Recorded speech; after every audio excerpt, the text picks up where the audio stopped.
સુરતના કાપોદ્રા પોલીસ મથકમાં આગામી ચૂંટણીને ધ્યાનમાં રાખી ગુનાહિત ઇતિહાસ ધરાવતા આરોપીઓની ઓળખ પરેડ યોજાઈ હતી।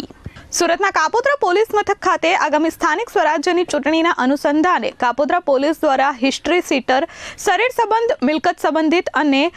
અસામાજિક તત્વોના ઓળખ પરેડનો કાર્યક્રમ યોજાયો હતો। કાપોદ્રા પોલીસના પટાંગણમાં આરોપીઓને એકઠા કરી પોલીસ દ્વારા તેમની હાલની પરિસ્થિતિ ચકાસવામાં આવી હતી અને ગુનાહિત પ્રવૃત્તિઓ પર ન જોડાવા માટે પોલીસે તેમને માર્ગદર્શન આપ્યું હતું। આગામી સ્થાનિક સ્વરાજ્યની ચૂંટણી અનુસંધાને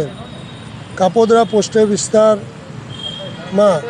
અગાઉ જે ગુનાઓ રજીસ્ટર થયેલા, જેવા ગુનાઓ કે શરીર સંબંધી ગુનાઓ, મિલકત સંબંધી ગુનાઓના આરોપીઓ,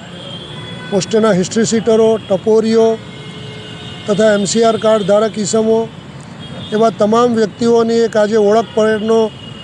કાર્યક્રમ કાપોદ્રા પોસ્ટ ખાતે રાખવામાં આવેલ અને તેઓને આ ચૂંટણી પ્રક્રિયા દરમિયાન કાયદો અને વ્યવસ્થા જળવાઈ રહે તે માટે જરૂરી સૂચનાઓ આપવામાં આવેલ છે અને અવારનવાર આ લોકોને અત્રેના પોસ્ટે દ્વારા બોલાવીને ચેક પણ કરવામાં આવે છે અને તેઓ